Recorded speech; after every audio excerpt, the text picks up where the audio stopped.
But dog, you leasing a vehicle for $1,749? No, listen to me. Don't even want to talk about the accident. Dog. He want to talk about the stupidity of how much money for a millionaire, a billionaire. How much the car cost? He was driving the Lambo truck. The truck only like 300,000-400,000. I thought. Part of me just feel like, why not just buy a used one? Dog. Because it's a 21. Buy a new one.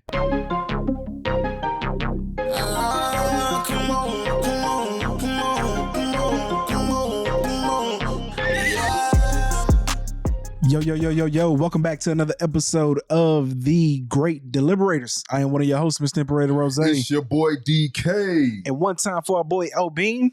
Say your name, make your name rain. I feel like I'm doing it better than him, to be honest. And you are. He only got that shit right 2 out of 5 times. You know what I'm saying? Like, it was more than 5, man. 2 out of 5. Okay, you know what I'm saying? Yeah. Like his percentage of like hitting 10%. On it. Yeah, bro. He was like Shaq at the free throw line. Like it just wasn't automatic, bro. So, you know, hey. Shout out to Shaq's daughter, man. I heard she out here balling. Word? Yeah, she was on the McDonald's, everything, high school. Yeah, quick take though. Bronny declaring for the NBA.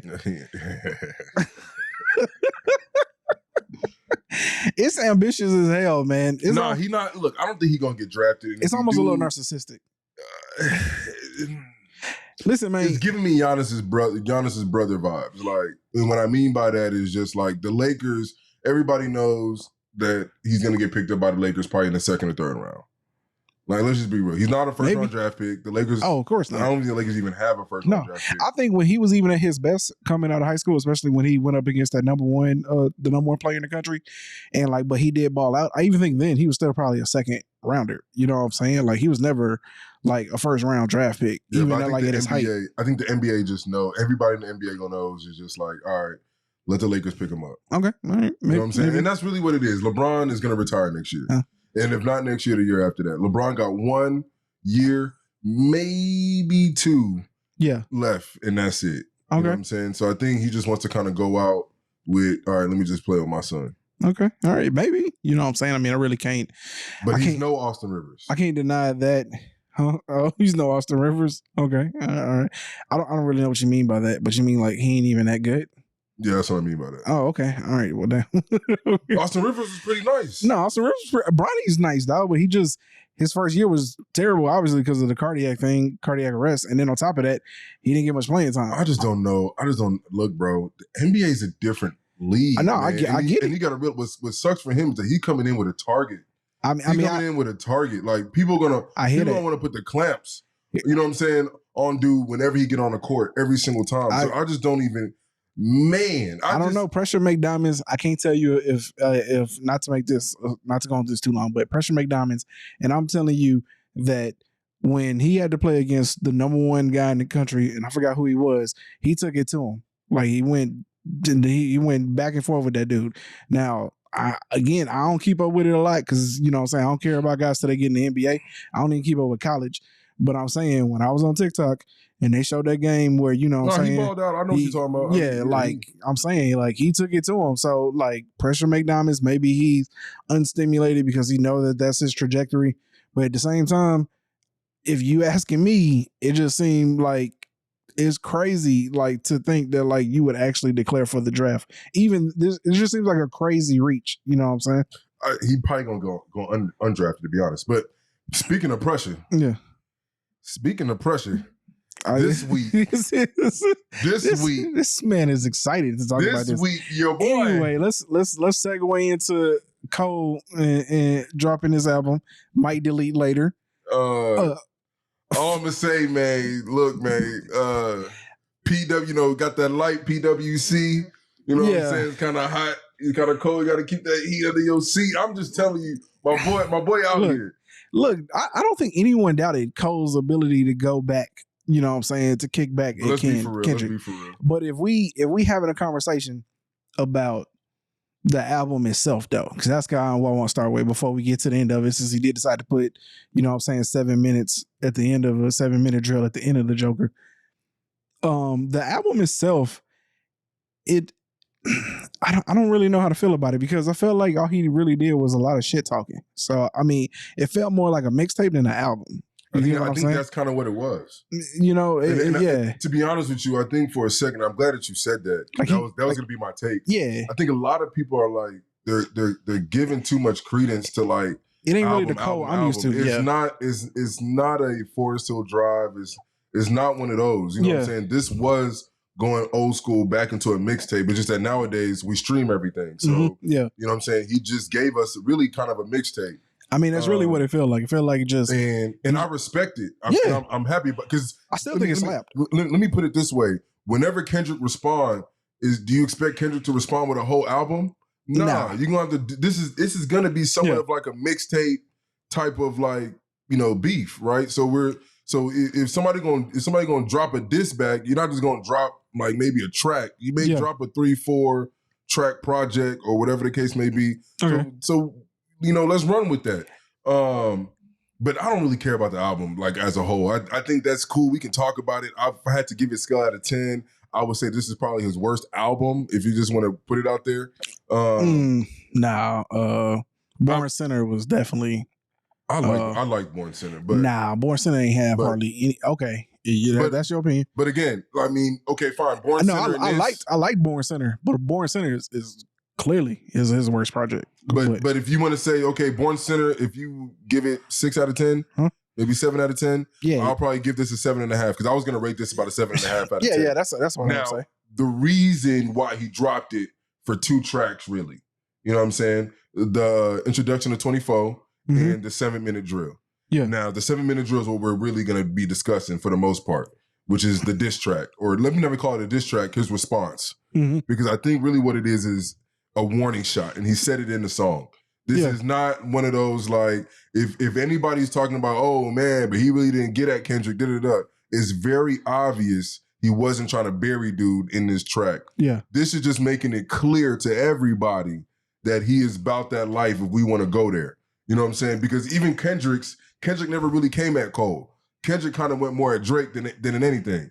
Just the only time he really came at Cole was just like the big 3, it's big me type shit. So well, I feel like it's more like if you listening to the bars, I feel like Cole came more at Kendrick than Kendrick came at Cole because Kendrick just said ain't no big 3, it's just big me. You know what I'm saying? Essentially. Yeah, and I'm agreeing with you. That's what I'm saying. So I'm saying, but like Cole actually said, like, yo, your first was slap, your second was gassed, your third was your hype, and your fourth one was tragic. You know what I'm saying? Like he literally came after gang. You know what I'm saying?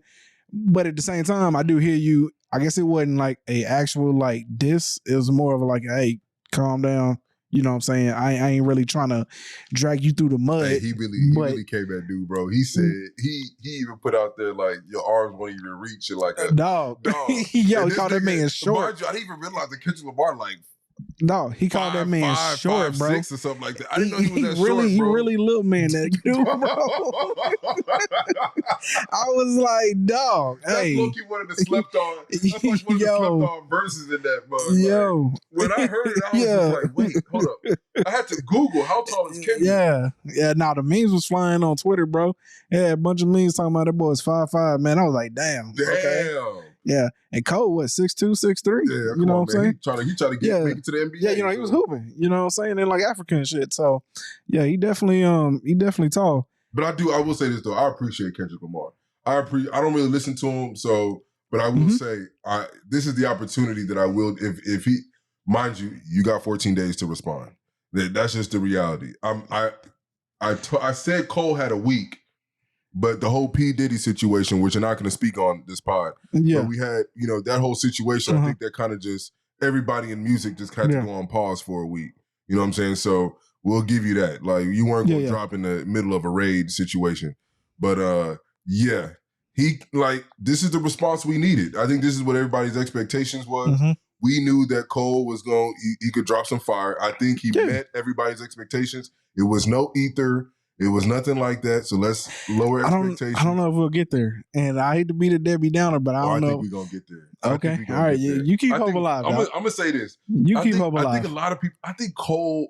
This is what he itching for. Like he been itching for this. Like he been really wanting an opportunity to rap with a purpose and have a target in front of him. You know what I'm saying? Maybe. I think this is kind of like, yes, like finally we can really like get into the arena because he's a competitive dude. Let's just be real. The dude is an off the street cat and was trying to make it to the NBA. Mm-hmm. Who does that? Like, you know what I'm saying? Basketball was not his main thing. It was rap. So not to say he's not cold, you know, on the court, but who does that for real? Well, basketball was his main thing before he gave up on that dream. Then, but you get what I'm saying. Like, I get what you're saying. His name to fame was not basketball. He made it. He arrived in the rap game and then decided to go. You know what I'm saying? Go to something athletic. That is not like, and he really trained at it. He really did his thing at it. Got to sign with Puma, all of that. So I'm saying that to say that this is a competitive dude by nature. You can just tell. Like he wants something to, like, you know what I'm saying, strive for. Okay. I just think that right now, I'm hopeful that Drake just stay out of it. Hopefully he don't just come, you know what I'm saying. Yeah, I don't think Drake's to the game. Now that I do think I don't think Drake's gonna get in it. But I need Kendrick to respond, and I want and I want Kendrick not to respond as lighthearted as J. Cole did. Let's go like. Well, yeah. Now the gloves is off. Yeah, I mean, like the next one, throw that punch. Yeah, next one can't be a fluff piece. You know what I'm saying? Which the way Kendrick rap anyway, especially like when he on like somebody else's track, he don't really. How can I put it? He not gonna pull punches. You know what I'm saying? So that ain't really like his style of rapping in general. So I will say this, man. If Kendrick do drop a response, now I can get hyped. You know what I'm saying? Like if it gets past Do you this, feel like you're not gonna drop a response? I don't. I don't feel like it. I don't know. Maybe he ain't got no choice. He got no choice. I don't think so. Because at the end of the day, I don't think that's wild that you're saying this. And the reason why, mind you, he better not drop no diss track with featuring somebody. That will piss me off. I don't even care how ether like. Yeah, I doubt it. His shit is we need this 100%. Your diss track needs to be solo, just you. Yeah. I definitely, if it does happen, I definitely don't see it being like a feature with somebody. But what I will say is essentially, I don't know, dog. I just call me pessimistic. I just don't see it getting to where. No, I think like, Kendrick got no choice. I think if Kendrick don't do it, I think his career is not over. It's not over. And I'm not gonna say I'm about to say you gotta chill. Come on, bro. Let me. But I'm saying I'm not saying that his career is direction over, but I will say that I think his career will definitely take a dent. No, this will be something. I think you're overreacting. No, because you can't call you ultimately called out the people in the big three, right? Yeah. Somebody, even if you didn't call them out per se, somebody took it as a shot. And they directed it towards you, and it wasn't like they were subliminal. Yeah, that's what I love about what J. Cole did. He took a shot, no subliminals. Yeah, he said, "Hey, bro, you come with a hot bar every 30 months or something. You know what I'm saying? Three albums in 12 years. I can divide. You know what I'm saying? So he made it very clear. It's you that I'm talking about, and he ultimately told you, "Hey, I don't want to have to do this to you." Yeah. So now. In this kind of arena where you talk about it, you big me or you that guy, is just you. Yeah, you gotta respond. Like you got no choice to respond. Even if you just laid the bait and he took the bait, you gotta do something. Yeah, I hear you. If not, I'm gonna tell you right now, the base that you have, they're already itching right now for a response. Your base, as a Cole fan, we had this discussion on the pod. I said it. He got to respond in a week. He did it in 2. Cool. What do you think his base is thinking? So if he don't respond, that's going to be a dent. That's going to be a huge dent in his situation. Like, damn, this nigga, like, okay, fine, you got some good albums, but somebody called you out and you ain't do nothing. You know what I'm saying? So career-wise, I think that's going to be a hit. Not going to end his career, but it's going to be a hit. All right, maybe. I guess because I don't care enough, I guess I'm pressing my interpretations onto everybody else, because if Kendrick responds or not, it doesn't mean anything to me. It still wouldn't make me go by I wouldn't become a bigger Kendrick fan. It provides nothing to his ethos. You know what I'm saying? Like, are you I fucking hate you. What? I'm just saying. Because I'm just being honest. Because the thing is like, bro, it's the culture. You know what I'm saying? Like, it's kind of like. But I'm saying, but also you got to understand that I hear you to a certain extent, but then also then we got if we're gonna talk about it on a cultural level, then we have to add some context to it.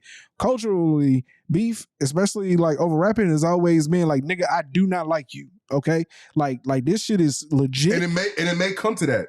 But we don't I'm know saying, that. We don't. It depends on. You know what I'm saying? It depends on. First off, we are not. We don't want violence because we all know that culture prior to where we are today. You know what I'm saying? We all know decades in the past that has led to violence. People have died over beef and stuff like that. That is not what we're saying.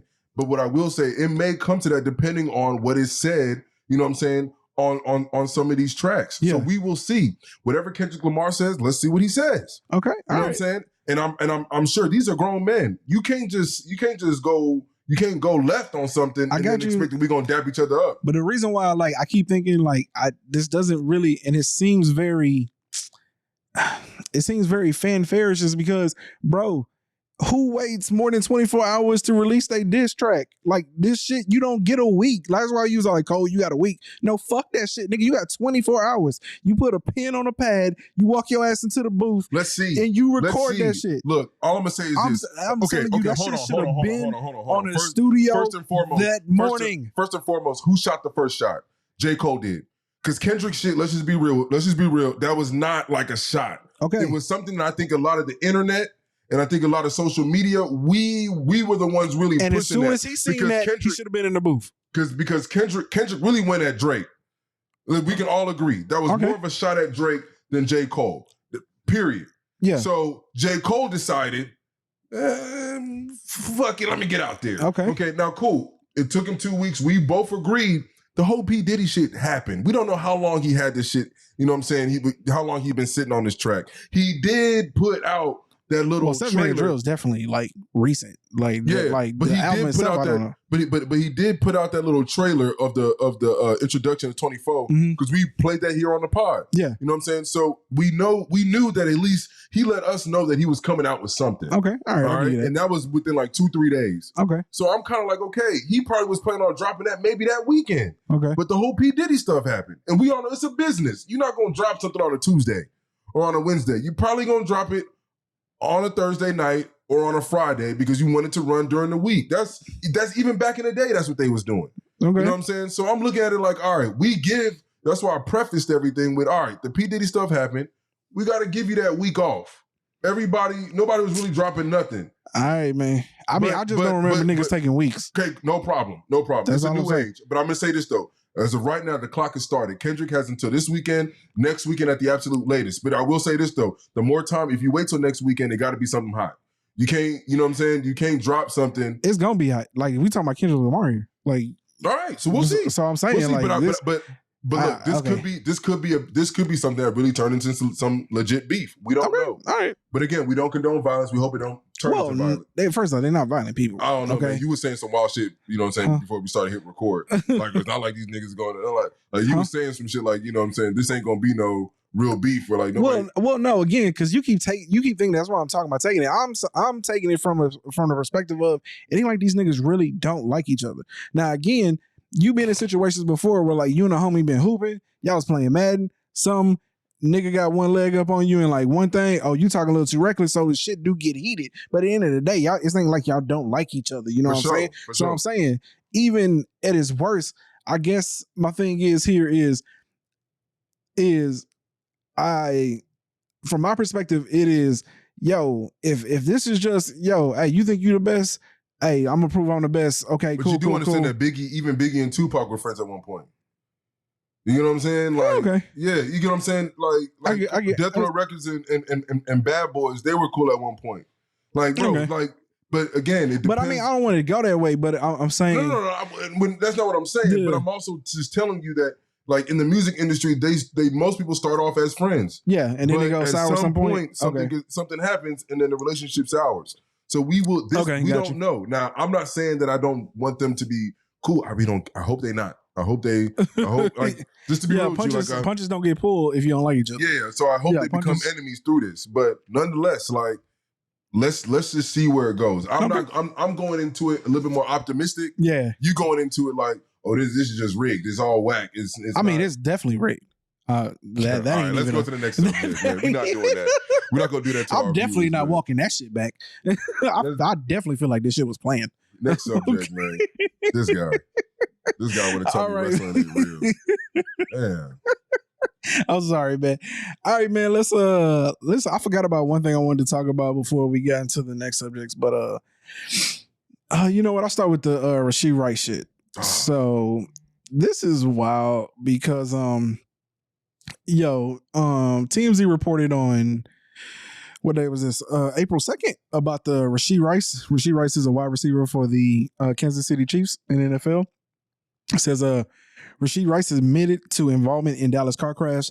There's a couple of videos on the internet. I don't know. I haven't watched any of the videos. They don't really show the crash itself, but they pretty much show the aftermath. No, they show the accident. They show the accident itself? Like him in the car, like the Corvette, I think like kind of made contact with this SUV first, and then you see the other car kind of coming in. It's very quick. Damn, I gotta start doing better research. The videos that I seen was just the people walking on the street on the aftermath and shit, and you see like cars turned around in the opposite direction, just a whole bunch of wild shit. But it says that Rashee Rice was involved in a car crash that injured multiple people in Dallas Saturday, and he admitted to the company that owns the Lambo. TMZ has learned. Rice owned the Corvette that was involved in the crash and leased the Lambo from a company called the Classic Lifestyle. Rice was in the Lambo at the time of the crash, and according to the leasing agreement, he's the only person who was permitted to drive the car. This, according to Kyle Coker, the attorney representing Classic Lifestyle. Coker tells TMZ Rice fired off a text shortly after the wreck, acknowledging he was involved in the crash and promising to pay for the Lambo, which was totaled.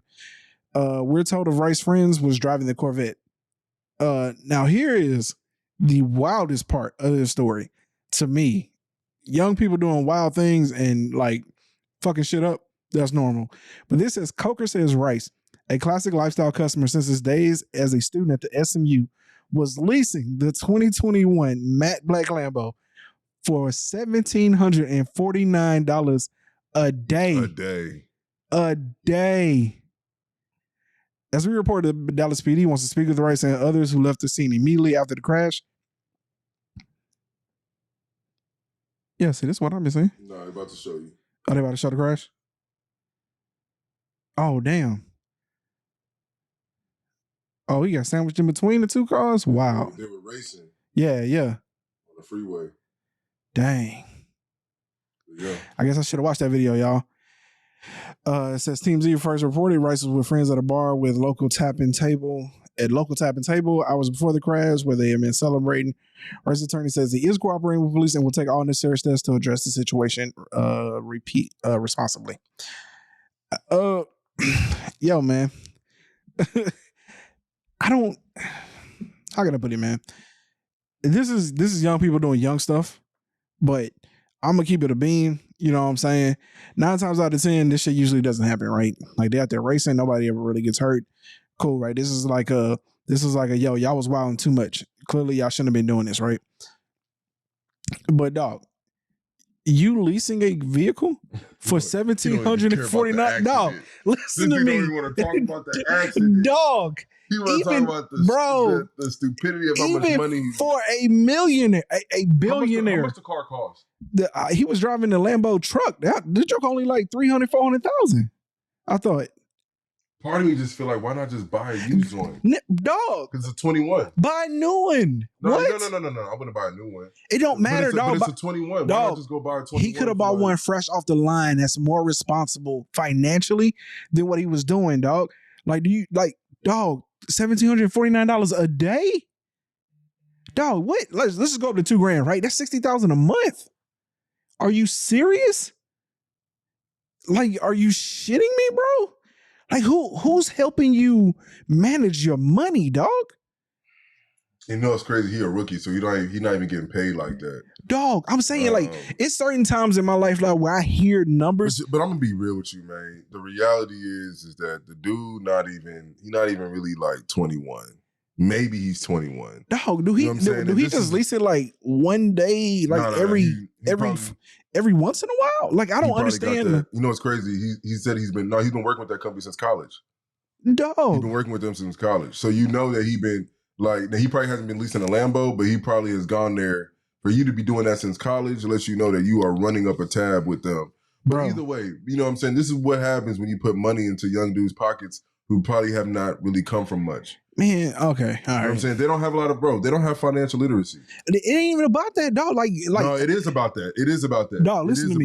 No, this is worse than I having financial literacy.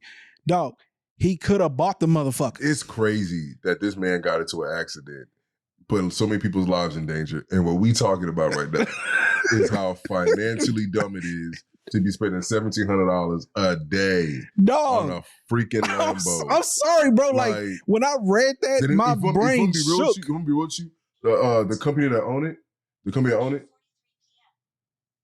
Yeah. Oh, that's you. Is it me? Okay. Anyway, the company that own it, they happy as hell because not only do they get paid, they about to take whatever money from the insurance off of that money and just be able to go probably buy another 2 vehicles. Yeah. Dog, I'm saying, like, that's best case scenario for them. I could be off here. Maybe that joker might be more. I gotta look up what the Lambo SUV is worth. Yeah, Google real quick, dog. But I'm just keeping it a beam, bro. Like financial literacy has nothing to do with making these type of decisions. Like, this is just pure insanity to me. Because again, had he bought the motherfucker, okay, cool, right? Like that. I mean, I wouldn't have, like, you know, depending on how much money he was making, I wouldn't have bought it. But bro, you blowing $1,700. 2021 Lambo truck is $209,000. Man, get the fuck out of here, man. Man, get the man. And that has 33,000 miles on it. Fuck no, this shit is even worse. 209,000. And then having a brand new 2024 is 314. Man, fuck out of here, bro. This shit is even worse now, dog. Quit talking to me, dog. Hey, lock him up, man. Lock him up. He need to be locked up. I'm pulling a DK, dog. He need to be locked up. No, fuck all that. Dog, what? 200. Look, this is what I'm gonna talk. I'm actually gonna talk about the accident. Okay, talk about the accident, dog, because I can feel better. I think what's crazy to me is that you got a car in your name and you got the homies driving your actual Corvette, and you're deciding to race on a freeway in Dallas. And I don't know if you've been to Dallas freeways, but there's cops everywhere. There's cops everywhere, up and down them damn freeways. But for you to be racing what it looks like at least going over 120, 140 on a freeway, it's probably a lot more than that. I'm probably being very safe with those numbers. But just the video that I saw, how quick, the fact that you lost control of the vehicle, you probably hitting 160, 180, to be real with you. Nah, it wasn't that quick. What you mean? Nah, it wasn't that quick. What you mean? What you saw was a slow motion. Yeah, but I'm saying everybody else was doing 80, 160. They ran up on them cars quick. Yeah, but they got up on, and you got to realize they were braking before that. But have you ever seen a car doing like 100? I mean, that whole was zooming. Okay, I've done 120. I've done 120 in my Tesla. Can't argue logistics. I've done 120 in my Tesla. You in a Lambo? That's crazy. 120. You in a Lambo? And I've been over 90. You in a Lambo? Are you probably hitting 160? And that's probably how you lost control like that. You know what I'm saying? The car was getting over. Like he was trying to merge between the two. Like, and the other dude was trying to fit on the side shit. Either way, you got to realize you got people who have killed passengers. Mm-hmm. Killed passengers. As a matter of fact, in a Corvette, I forget dude's name that played for the Raiders. Hollywood Brown's homie. But you know, what is Henry Ruggs? No, Henry Ruggs. Was it Henry Ruggs? Yes. It was Henry Ruggs? You got Henry Ruggs who killed somebody. You know what I'm saying? Jalen Carter was street racing right after the national championship. Fly Eagles Fly. You know what I'm saying? Not him that died, but had a fellow teammate pass away, while also a trainer or a staff employee or staff worker, you know what I'm saying, who died because they were street racing. Like, when are we gonna learn that it's just not worth it? Never. Dog, if you want to go that fast, just go on a track. They literally have tracks where you can bring your whip or you can rent a whip from them and you can go 200, 220. Go as fast as you want to. That's true. You know what I'm saying? Like, why not? If you got that urge to just go that fast, do it. But at this point, I'm going to be honest, you're about to lose so much bread, not even the short-term bread, because it's going to be many civil lawsuits. Because I think it's almost 6 people injured. So every single one of them, and mind you, any insurance company that got a car, they got a passenger in the vehicle with them, they love those kind of cases. Because that's just easy money. So you're about to come off of probably millions, you know what I'm saying, of dollars just off of civil claims. Mind you, you messed up your money. Well, they're gonna sue the insurance, not him himself. I mean, do the insurance people sue him? They can more than likely, I'm sure, sue him as well. I don't know how that works, but they can more. I'm sure they can sue him. Because I got a homie who, well, I don't mean to cut you off, but I know for a fact that they can't come after him because I have a old, should say homie, old coworker who was pushing a car out of a street who actually got hit by a drunk driver, and who got hit by a drunk driver. His legs got crushed. He was hospitalized, had like 8 to 10 surgeries just to rebuild his legs. We hear from him from like a year. He came back. He finally told us that in all that he went through to try to get claims and all of that, you know what I'm saying, that essentially like he couldn't go after him. The insurance company had like a clause, like it's super fucked up. So who even knows? Which is why I say he's probably going to get hit with a civil lawsuit. But I'm saying he couldn't. They could, like my guy could. But again, depending. Oh well, no, this is Texas, so yeah, I don't know if laws changed. Who knows? But at the time when that happened to my homeboy, he couldn't go directly after the guy because the dude had insurance, right? And so then he was in this long, lengthy court battle with the insurance company trying to get, you know what I'm saying, all the shit paid for. So to now even maybe to like even your credit, that makes this shit even more egregious. Now you to put people into situations where now they got to argue with $1 billion company probably to try to get that shit taken care of, but then, when they could have just been on their way and been safe and everything. The NFL is definitely going to take away games. Like you're going to lose games this year, which means you're going to lose checks. You're going to be, you know what I'm saying, you're not going to be paid for that. Yeah. And then you got to realize that when you're up for a contract, this is definitely going to be hanging over your head, no matter what numbers you got, no matter how many championships you got, because teams are going to look at you like, oh, you're irresponsible. So the money that you get is you're probably going to take about 20 to 30% just off of the top, just because of the fact that this one situation alone, and you're lucky that nobody died. And you're lucky that nobody died. Lucky that nobody died, because you did this in broad daylight. There's people out there with their families going to whatever, you know what I'm saying, going to any kind of games or going to the mall or whatever the case may be. If anybody would have passed away, you're done. Career over. You're done. You're talking about jail time rather than being on a field. So it's just one of those things where I just don't know. You know what I'm saying? I get it. You're young. You're dumb. You're still learning. A lot of money coming into your pockets that you're not accustomed to. But it's at a certain point, there's certain things that you should not do. And that is get on the street and fucking go fast. That is something you just should not do. We should learn by so many individuals that have already been through this. You should not be racing on those kind of streets. But I digress. I mean, it's funny you bring this up because I had a conversation with my group chat of homies a while ago, and it's gonna sound kind of mean, but like I think like at some point in time, like we do have to like understand that like certain people are like stupid in certain aspects of their life, right? Like at a certain point in like almost in almost anything that you do, right? Like I'm starting to learn now that a lot of shit is really about behaviors and not about, you know what I'm saying, necessarily making good decisions, right? Like it's whether or not you have the emotional intelligence to behave a certain way in certain manners, right? And so you give a young kid who has a shit ton of money, you know what I'm saying, like let's take like a Tim Tebow or somebody like that, right? Like Tim Tebow is very chill, you know what I'm saying, very laid back.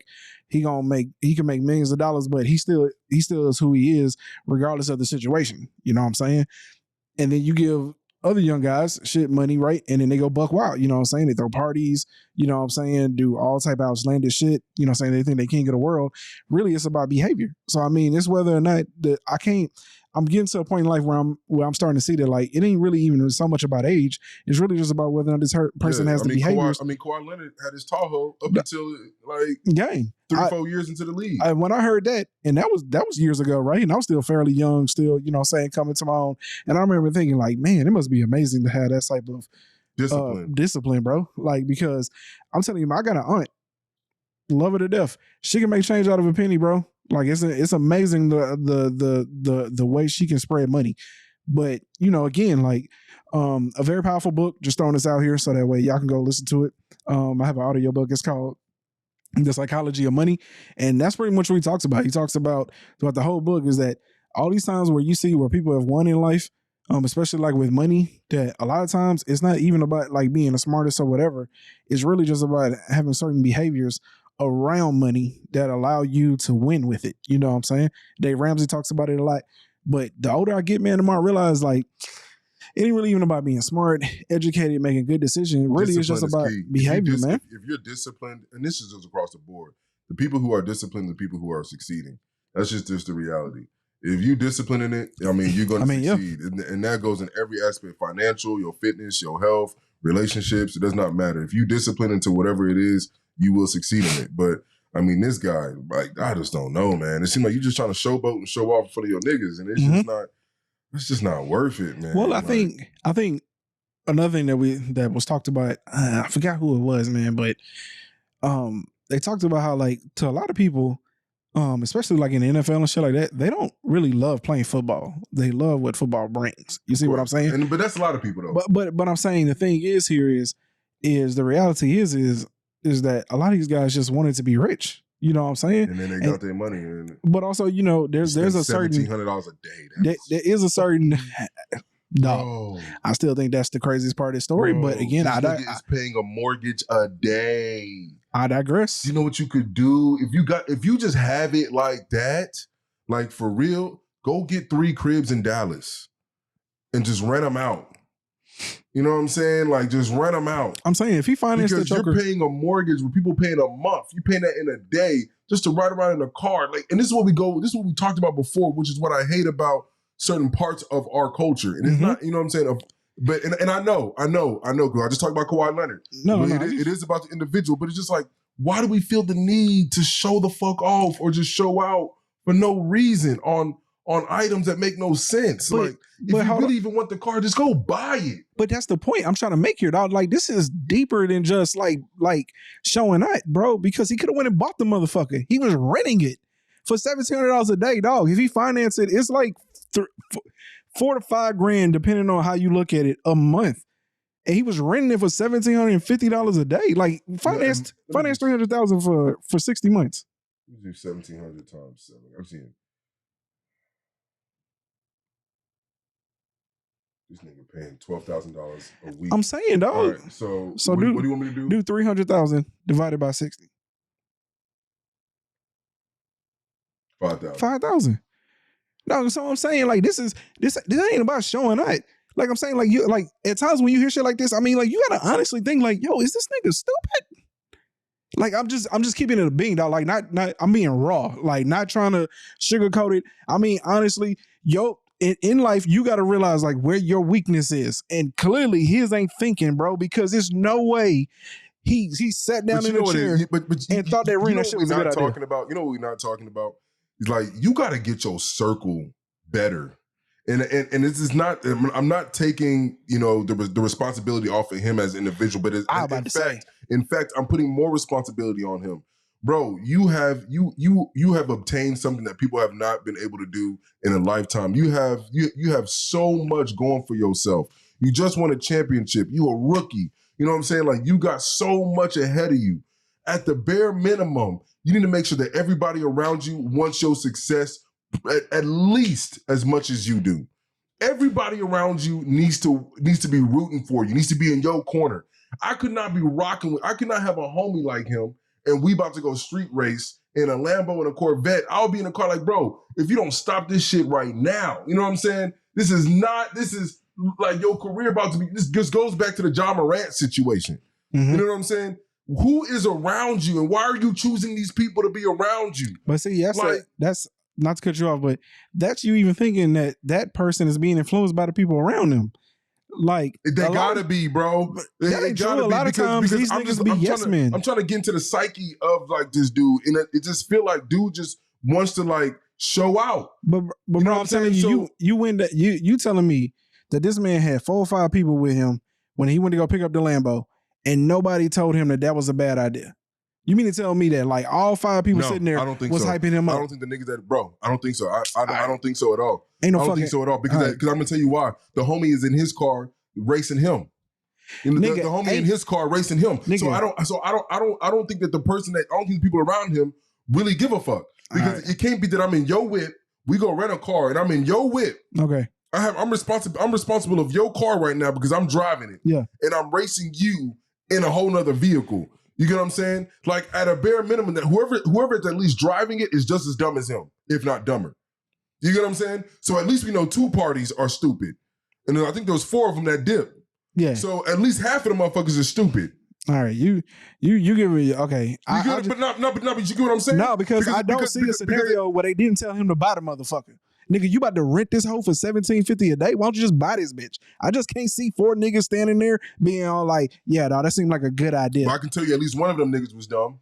Okay. I can tell you at least one of them was dumb. Yeah, I just can't see it, bro. Because I'm like, maybe one of the other 2, but I'm also going to tell you that if I'm on all 4 of them niggas ran.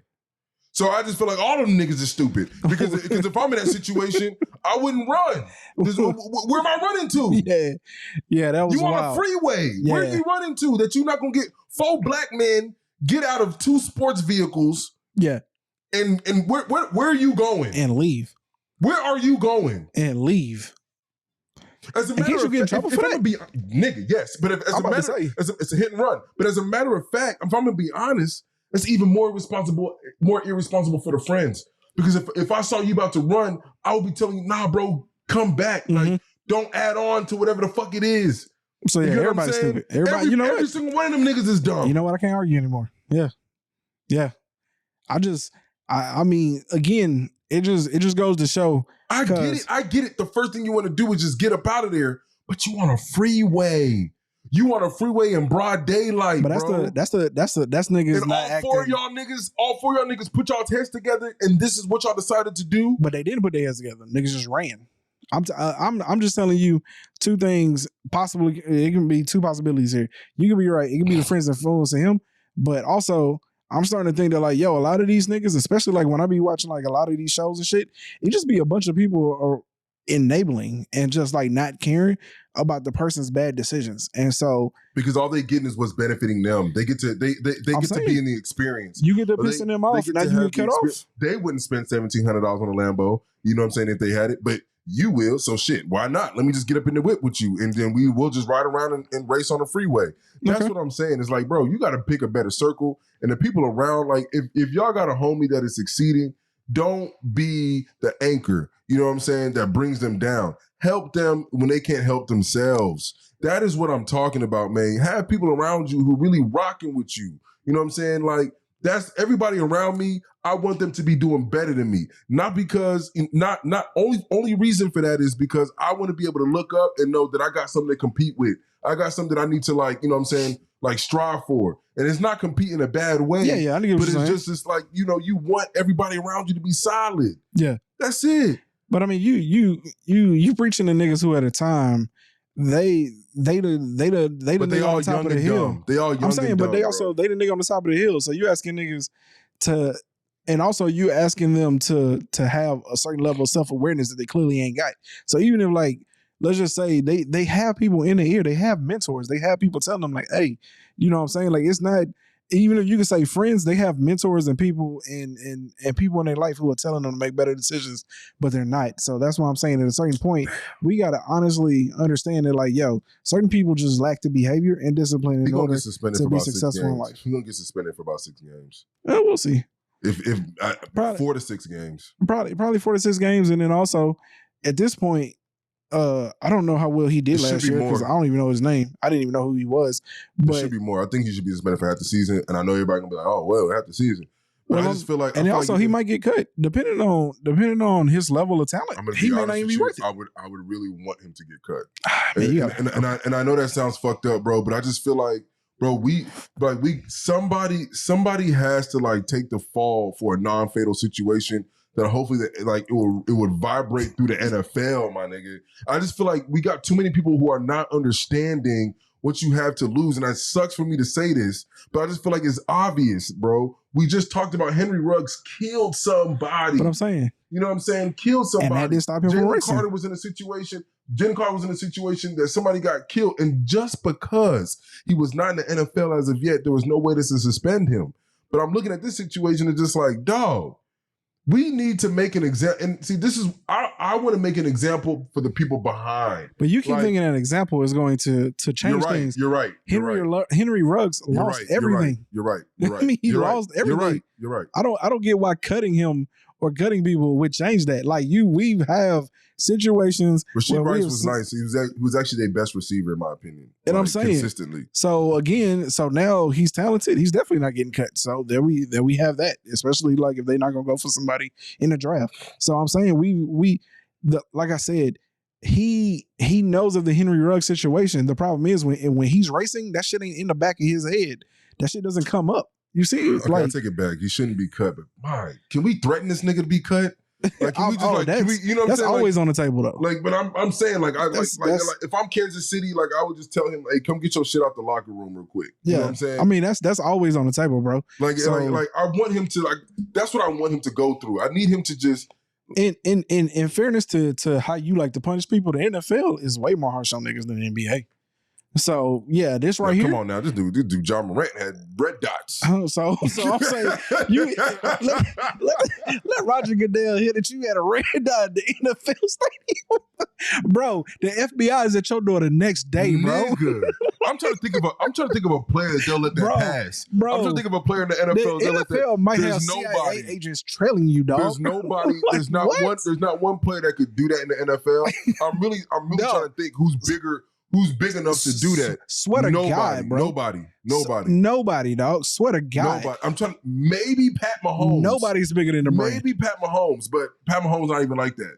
Dog, I'm telling you, dog. As a matter of fact, you get a whiff of red dots in the NFL. Think if Lamar Jackson did that. Dog. Think if Lamar Jackson did that. Oh my God, that would be his career over with. He look how they did Kaepernick. Bro. Kaepernick kneeled. He kneeled. He kneeled, bro. He didn't hurt nobody. He hurt nobody. Yeah. He hurt nobody. He kneeled and they said, get the fuck out of here. Dog. This nigga putting red dots on people and we suspended him for 16 games out of 82. Oh my God. We didn't even suspend him for that. Yeah. He didn't get suspended for that, as a matter of fact. Yeah, because the NFL probably ain't gonna care if like it's just a rumor. Hey, we heard you had red dots come in here, holla. If we even hear of it again, you get suspended. Bro. Dog, let you sniff the wrong socks in your locker room. Mind you, this dude got on Instagram twice with guns. He got on Instagram again after getting suspended. Bro. He would just get an email. Roger Goodell wouldn't even waste his time calling him to the office. Let me just shoot this email. Next subject, dog. This is about to piss me off, man. Next subject. All right, man. We done ran too long, so we're gonna go ahead and get into this topic here real quick. If we got enough time, we'll end on like a little funny note. But the topic for this week is lessons or mistakes that we've learned from other people making mistakes. So I'm gonna go first because DK said he was struggling with his. Maybe as I'm talking, he can think of one. I got two. Okay, especially since we were talking. But I want to tell the story about this lady, man, that I work with. I've actually talked about the same lady that you always be bringing up.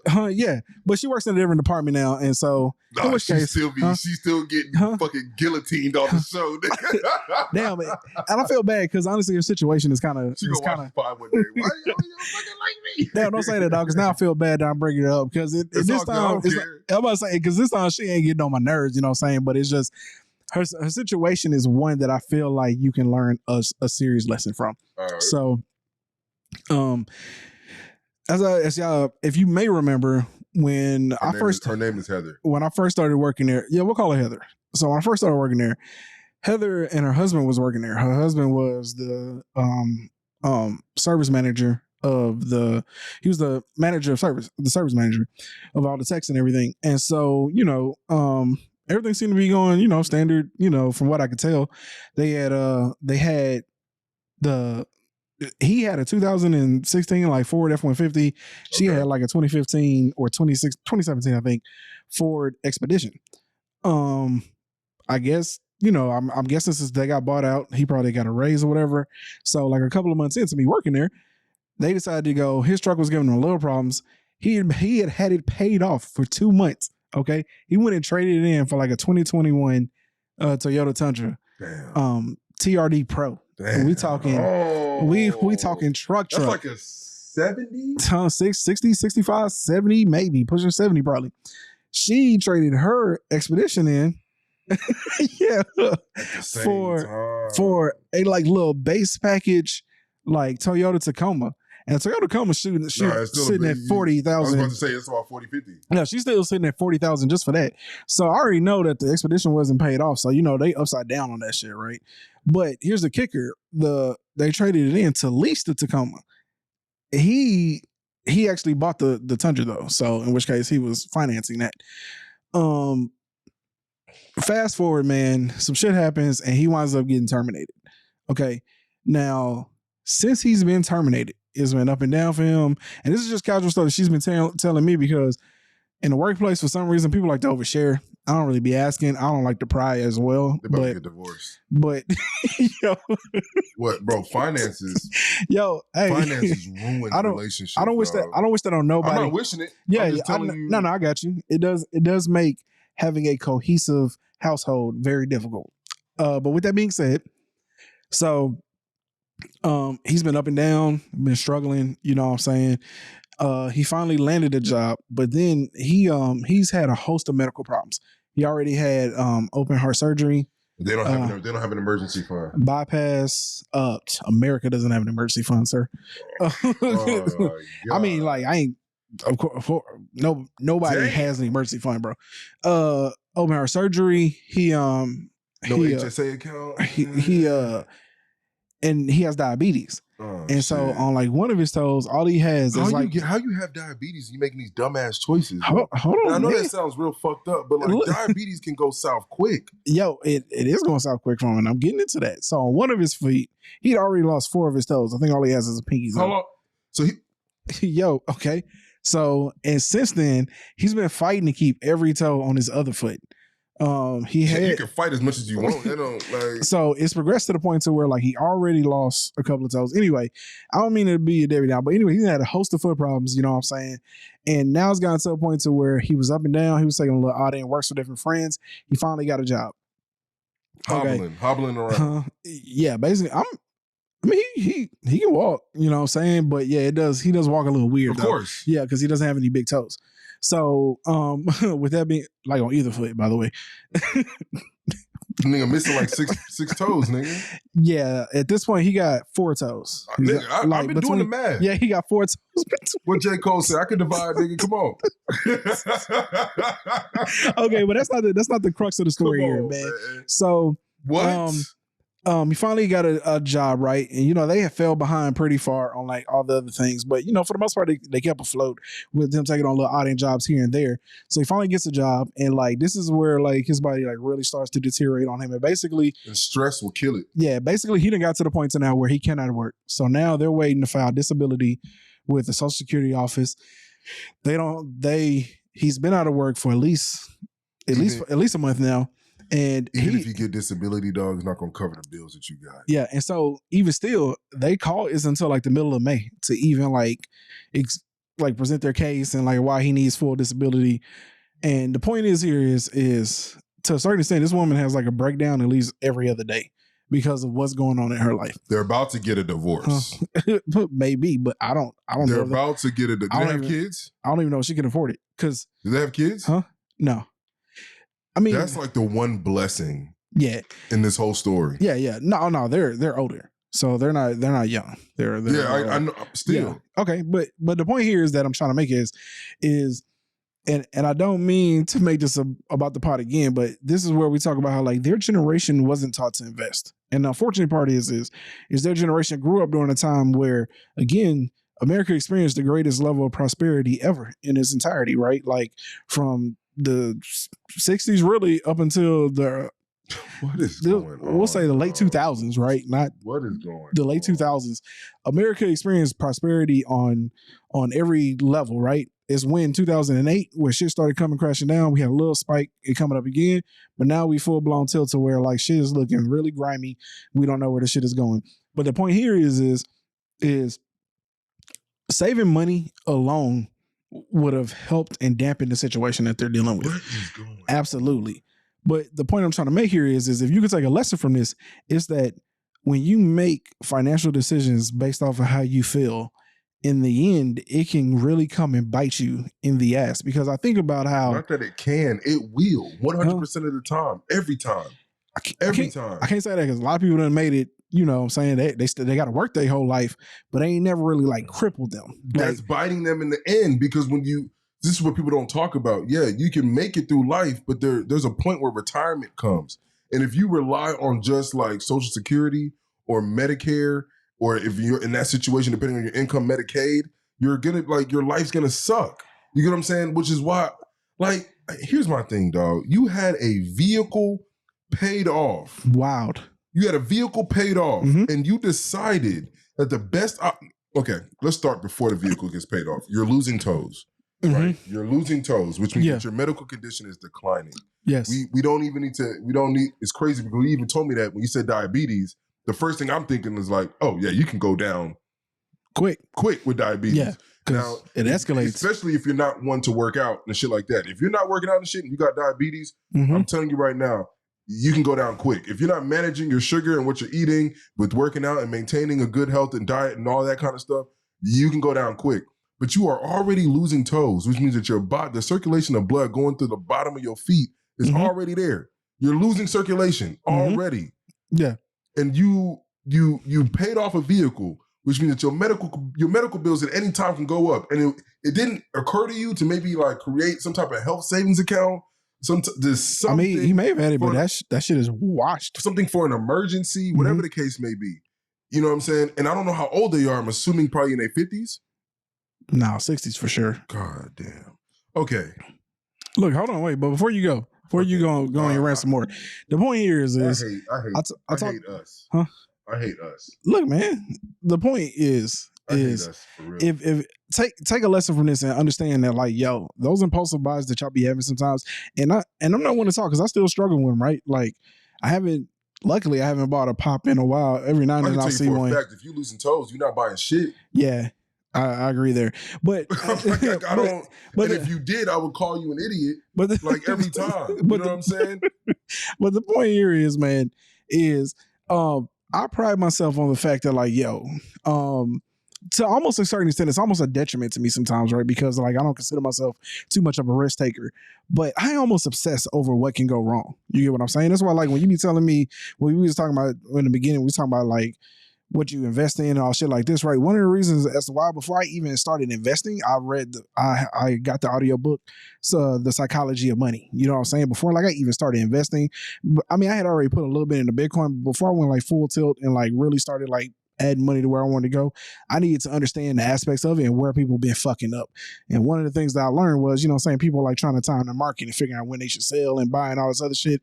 Every book since the dawning of time will tell you, they're like, yo, if you try to figure out where to sell and then when to buy shit, you're fucking yourself up. So just go ahead, just throw that theory out the way. Anyone that's ever done it got lucky once, and you know, they might have had a major come up at that, but for the most part, you should dollar cost average, you know what I'm saying, find stocks, hold them, and do all the shit. But to get off of that, the point that I'm trying to make here is just that I'm learning more and more that, like I said, the more you can be successful, the more you can control your behaviors and the psyche of how we look at money, because rich people look at money as a tool, not as a thing to feel and think about, the better and more successful you're going to be in life. Because the more I look at their downfall, and as I've watched as this person that I know who, you know, saying I don't wish nothing bad upon, and honestly, I hope everything comes together and eventually works out for them. But like we're talking, had they had the knowledge and the capability to understand that, like, hey, if I invest this money and watch it grow over time, who knows? And this is what back when I had a conversation on Stop the Foolishness with my cousin who's like heavy into finance, he was talking about how like investing gives you options. Let's say like one day you get hit by a car, right? And then you lose access to your legs, right? But let's say hopefully that doesn't happen. But let's say like it's when you're 50 or 60, right? And you've been investing for 40 years. Well, you got 40 years of investment to lean on now, because like now you've been watching your money grow. You get what I'm saying? Let's say you get to 50, you get to 55 and you just having the most stressful year of your life and you really need to take a break. If you've been investing, you have options to be able to take time off and not have to worry about losing everything that you've built in your life. You get what I'm saying? So I'm glad that you brought that up. You know, one thing I will tell you is investing is vital, 100% vital to, in my opinion, a stable life. We're not even talking about happy. It's not even it's no longer an option. It's just a stable life. It is necessary. Yes, because What your cousin has brought up is like extreme situations, which I can understand, right? But that shit happens. But it's not even extreme. But I'm just talking about from a place of anything could happen right now where, you know, I have a family, something happens with my wife and, you know, she's no longer able to work. And now I got to pull from my IRA, my IRA early. And though I may take a hit on that, you know what I'm saying, a 30% ding or whatever the case may be, that is at least something that I can lean on. Yeah. In case of an emergency. That is break glass type of situation. If I have an HSA account, you know what I'm saying? That is a break glass situation. If I have a property that I'm investing that, you know, right now is cash flow, even though I'm paying a mortgage, right? But let's say that I pay it off. Once it's paid off, break glass situation. If I got to pay that, you know, if I got to sell that, you know what I'm saying, situation, because I need money now for a break glass situation, break glass situation.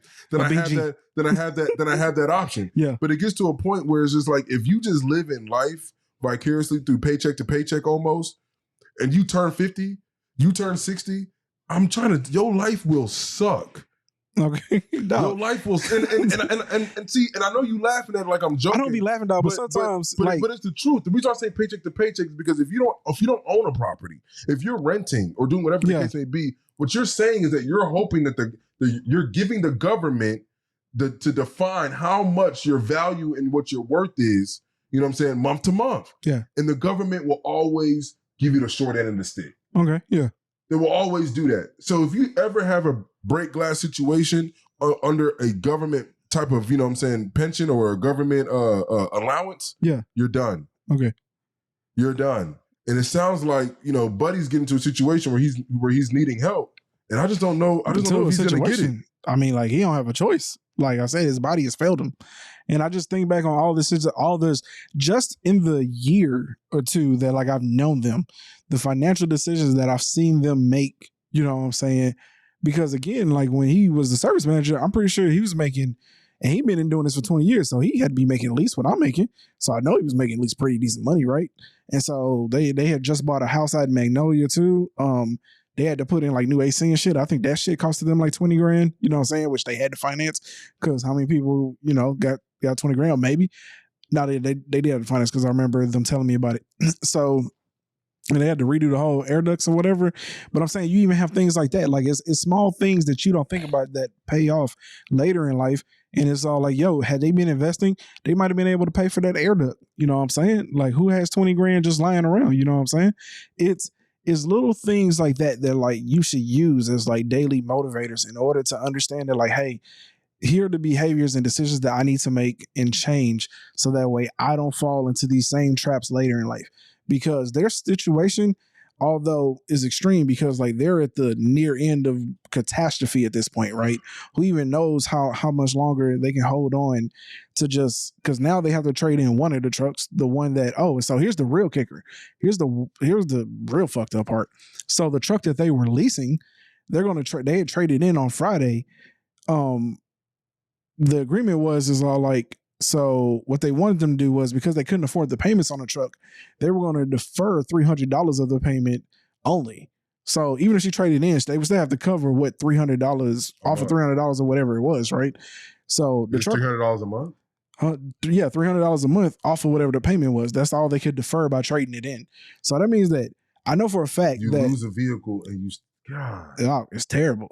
I'm trying to tell you. But what made them go do this back to back, dog? Because things were all good. Because he went. Things were not good. But again, things were not good. Okay. Dog, you get too emotional sometimes. I'm not. You're right. Yeah, dog. I'm just saying, dog. You bugging. Okay, right. come back down, dog. You know what's crazy? I'll be watching a lot of these financial videos. Yeah, I watch a lot of these financial videos, and I'll be listening to people's stories. I was like, what the fuck y'all be thinking? Dog, listen. Again, our problem is And I've gotten to this point, right? Like I wasn't always here. So that's the reason why, like, again, I don't look down on people for making bad decisions because you never know when that light bulb comes on. Mine just happened to come on when I was 30 years old, which thank God it did. Mine came on at 29. So you're right. So again, you don't never know when people's light bulb is going to come on or if it ever comes on. So I can't tell people when they're supposed to start doing better or my interpretation of making better decisions, which but you know what I'm thinking? Agree with most people. You know what I'm thinking is that, like, buddy, even if he never lost his job and everybody was making the money that you're making, if you're into your 60s, you are getting into a loan, low-key a predatory loan, but you're getting into a loan that, like, you're saying, okay, for the next 5 years, this is going to be like, I'm going to have to be paying, insert dollar amount, right? That to me is crazy when you already in your 60s deciding what? I was going to say, he probably financed that Joker for like 7 months. For like 7 years. Ain't no way he financed that Joker for 5. I think for cars is the most you can do is a 5. Nah, bro, they go up to like 96 months now. Oh shit. Yeah. Okay, fine. For a $70,000 truck, okay, if it was 70. Let me just give him benefit of the doubt and say 5 years. Okay, all right. Let's just say that you're 61. Yeah. That means that you plan on working for the next 5 years just to pay off this vehicle. Yeah. You know what I'm saying? Like, that to me is why I'm like so emotionally like, what the fuck are you doing? Because even if you are not like, even if the light bulb didn't go off, do you want to lock yourself? Why not just get a cash car that can run for 2-3 years? Well, he already had a car that's paid off, which is but you told me it was giving him some problems or whatever. Yeah, but sell it, take that money, and get a cash car. Yeah, but I'm saying the thing here is I get where you're going. So I guess I don't know how much you got for the truck either because it was still in fairly good condition. It just had one little thing. But once you get something paid off, your shit is 5 years old. We know how the game goes, bro. You start seeing all the new trucks on the road. You now realize you done freed up a payment.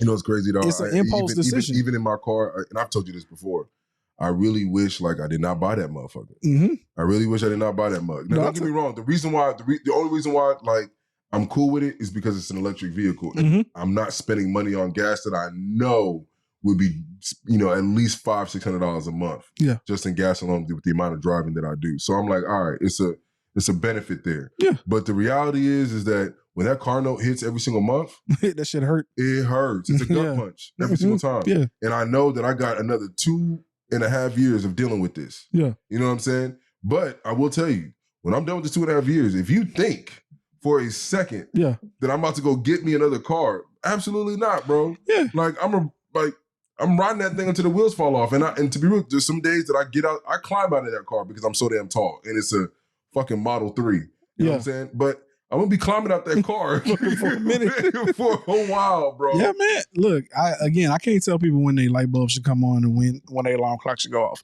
But what I will tell you is that the earlier you come to the realization that a lot of this shit that like we be hyped about, and a lot of the financial decisions that we're making currently are setting us up for failure. It's a $70,000 car, brand new. It is brand new. What, the truck? Yeah. Oh yeah.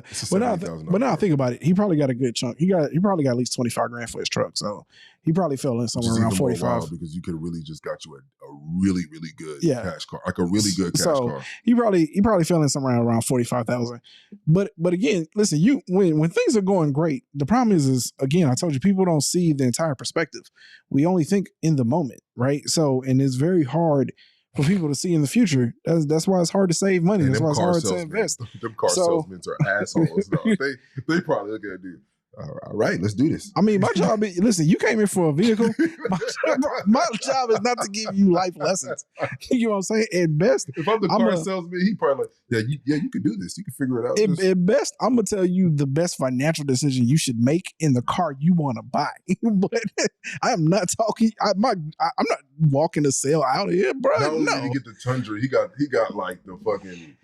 Yeah, and what's crazy is she wanted. Because he pulling up in a brand new truck. Because he got a new truck. So she gotta get a new truck. You know what's crazy, dog? This is why that's what made it so crazy to me. Man, and I don't want to be on some red pill shit. This is not our show.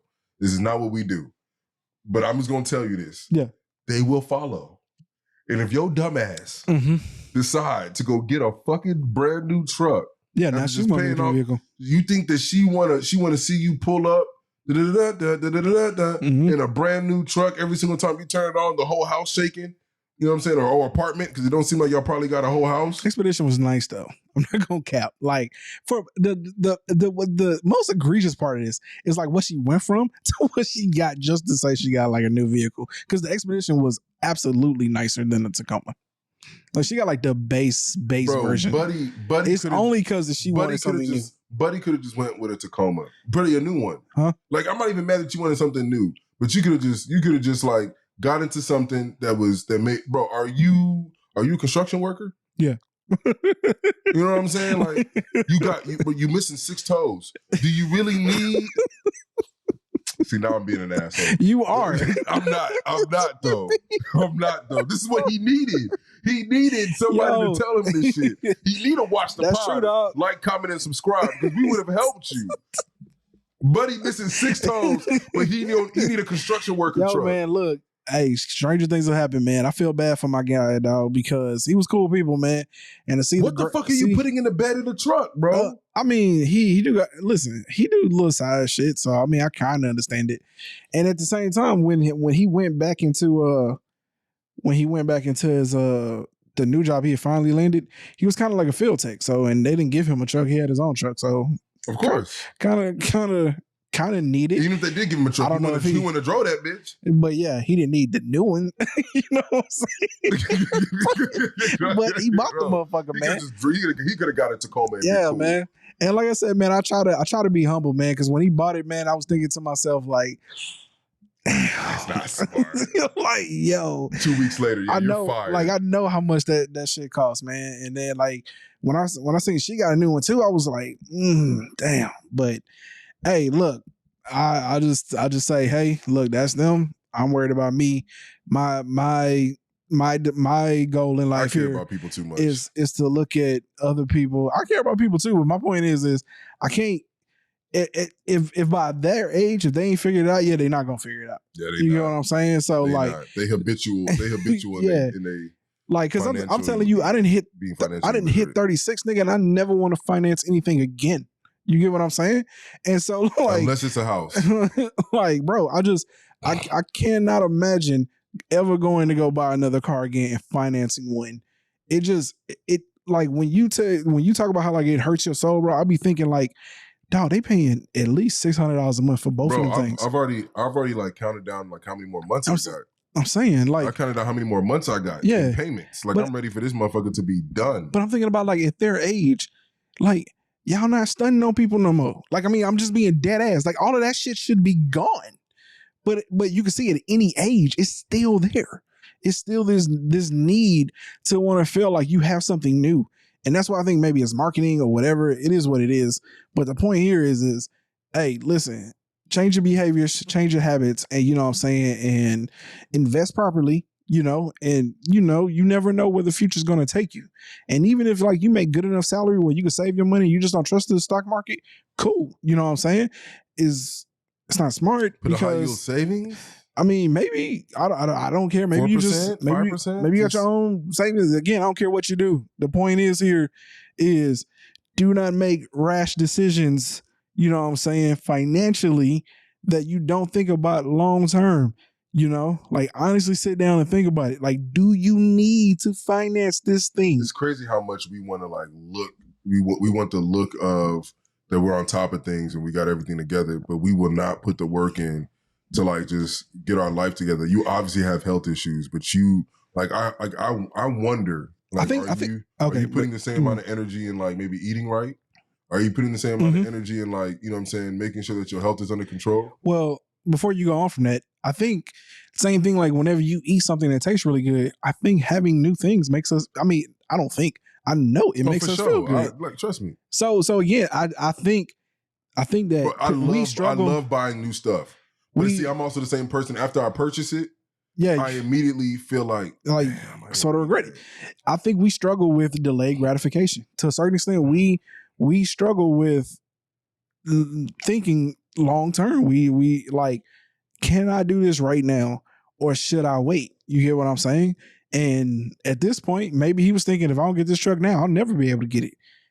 Who knows? I can't tell you what the person was thinking. You never do need it. I can't tell the person what they need, but I can tell you that it wouldn't have been me. Okay. That's all I can say. All right. As far as life lessons for me that I've learned from other people, damn, man. I think that's just a great one. I don't even know how to follow up with that. I will say, don't do what Diddy did. Just don't put. Had to slide that one in there. Hey, look. Don't put that no girl Drake. You know what I'm saying? That's one. You know, before we get out of here though, let me touch on that because I did see somebody put up a picture of Diddy, and it was a lesson or a speech from Minister Farrakhan, who he talked about how, you know, you shouldn't look down on people during their downfall because many of the temptations that they were presented with, we all fall, you know, victim to because we're not situation. Here's what I would say.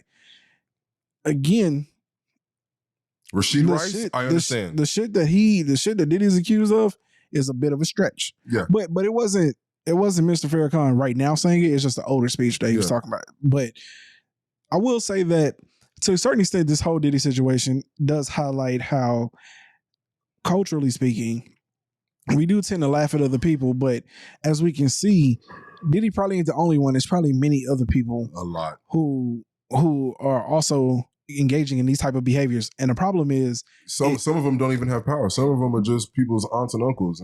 But see, that's the thing, right? I know is that a lot of people don't have the willpower to walk away from situations that they shouldn't get involved in because what they want so bad comes with doing what's necessary to get that thing. And the reality is although egregious and terrible, I personally don't like to, how can I put it? I don't like to just be like, I don't know, it's hard to word. I don't care to beat down on people because I beat them down because of the crime, but not because of the decision making. Because the thing is when you want something so badly, the way people get you into things is because they gradually work you into that. They don't just walk you in and say, hey, just go start. Like, they have you do one little thing and then they have you do another little thing. And each of it goes against a morale that you already wouldn't do, but they slowly work you in there, right? And we know through psychology that, like, yo, people can be manipulated. Yeah. Now, that doesn't change what you've done and what you should be held accountable for. It's just like when we said hurt people, and I'm pretty sure that Diddy got hurt himself. So again, right, like, we know that people can be finessed and manipulated into situations, and so that's my take, I guess. I'm gonna be real, and this be my take, and we can call it a day. But I think that, you know, the reason it was so hard for me is that I really try to think like, man, like the lessons that I've learned in life, who have I really learned them from? And some of them, I will say, from other people's actions or seeing other people's downfalls or situations, I'm like, okay, I don't want to be in that, you know, situation. Mm-hmm. But I will tell you that the majority of the things that I deal with is like mistakes that I've made myself, and I've learned from it. Bro, I've been a bad friend to people, and I've lost friends because of it. And I now know, like, all right, I can't be that kind of person towards people. I've been a bad boyfriend to people. And I just know now, like, all right, I cannot be that person when it comes to a relationship. I've been a bad person to work with when it comes to business. And I've learned, like, all right, that's not the way to handle things. So for me, it's one of them things where I'm happy that I have an integrity that it does not fall short to maybe the extent of like a Diddy. But I will say that I will tell you that in all of my shortcomings, I try to learn from them. I try not to, like, repeat, you know, my shortcomings, especially as an adult. When I was young, you know, Rashee Rice's age, things like that, like, I can understand his his plight because we're not really thinking as adults. We still think we're just like, you know, older kids, you know, or right between being a teenager and a grown man. So we still act childish sometimes. And I was that person. And maybe I'm a late bloomer, but it took me a while for me to understand that, like, all right, there's consequences for actions. Yeah. There's consequences for how you treat people and things of that nature. And I'm still not perfect. Like, I'm still learning as an individual. Yeah, of course. But whatever shortcomings I have now, the shortcomings that I have in the future, I will first and foremost apologize to myself and not try to become a repeat offender. So that, to me, is something I hold dear. And I hope that, like, everybody's able to have that kind of situation. If you fuck up, like, it's okay to fuck up. As a matter of fact, like, I get into situations expecting that the fuck up is going to happen. And hopefully it happens sooner rather than later. You know what I'm saying? But just try not to do it twice. Yeah. But yes, in situations, I do think it's important to hopefully learn from other people's, shortcomings, because you won't have to come through that mistake. But the reality is, I don't think it really hits people until it happens to them. And I think for me, that's kind of how it's been in life. Yeah. You know what I'm saying? So, yeah. Okay. All right. That's well said. The reason why I brought the topic up is because if you take a lesson from me, personally speaking, I made sure I've made mistakes in life, but I'm never really fucked up. You know what I'm saying? So I've never really made that inconsequential mistake that I can't come back from. So egregious or something. Yeah, you know what I'm saying? And that can be dependent upon how you see it, right? Because some people may see something I've done in my life, if you were to put it in a timetable and be like, oh, well, that was super fucked up. But my definition of that is something that you can't come back from, know? So that I'll agree. I've never been in a situation like that, but I've definitely hurt people. Yeah. You know what I'm saying? And with that being said, it's all right, I know now. I mean, that's only human in that kind of way. But some people don't grow from their mistakes, and so that is an issue itself. One thing, like I said, I pride myself on is again, like me, I try to learn from other people's mistakes, not just mine, right? Because I know I'm gonna learn from my mistakes, because I to a certain extent, I almost obsess over and I guess that's where my pessimistic nature actually comes into play, because before I get into anything or looking at anything, right, the first thing I look at is the negative side effects of the shit, right? Yeah. The negative aspects of the way that it is. So personally speaking, the last thing that I want to talk about before I get out of here, and this is just be a quick 2-minute thing, is, and we'll unpack this in another pod, as again, I told you I wanted to try to bring more real conversations, real things that we talk about that actually not just cultural hot topics, you know what I'm saying? It's just who I am as a man, right? I've had so many examples of good men who have good aspects as a man, right? But maybe they didn't have necessarily good aspects as a father or a husband, you know what I'm saying? And then but what I mean as a man is work ethic, you know what I'm saying? How they approach business and things like that. But then on the flip side of that, the family life, there's a struggle there, because they took care of this so much, right? They never really honed this skill, you know what I'm saying? And so life is really all about balance. And at the end of the day, man, you can't be perfect, you know what I'm saying? But you can always strive to make things better. And what I mean by that is the men before us in specific generations, specifically the generation before us and the generation before that, right? They were very hard on just taking care of bills and shit, right? And so the family dynamic suffered because they weren't very involved. Now, we made strides as men to change that aspect of it. And again, you may not be that heavily involved, right? But if you have someone in your household speaking to you about that situation, then you have an obligation as the husband and the father of that household to change in order to make that household, to make that dynamic of you being there better. And so what I mean by that is truly sit down, look at how your father was, you know what I'm saying? Look at how maybe have a conversation with your mothers, your aunts, your grandmothers, ask them how they wished, you know what I'm saying, from a dynamic of being in the household, not a provider, right? Because we can pretty much do that pretty well, right? If you got a good head on your shoulders, you can provide. That aspect really ain't all that hard. But sit down with them, you know what I'm saying, talk to them, and try to figure out how they would have wanted the dynamic of that father or male of the household to have been better, so that way you can strive to be better, make sure you aren't making those same mistakes. And so that's all I'm gonna leave you with, y'all. That's pretty much the whole part. Thank you. You know what I'm saying? Problem. Well said, if I don't say so myself. All right, man.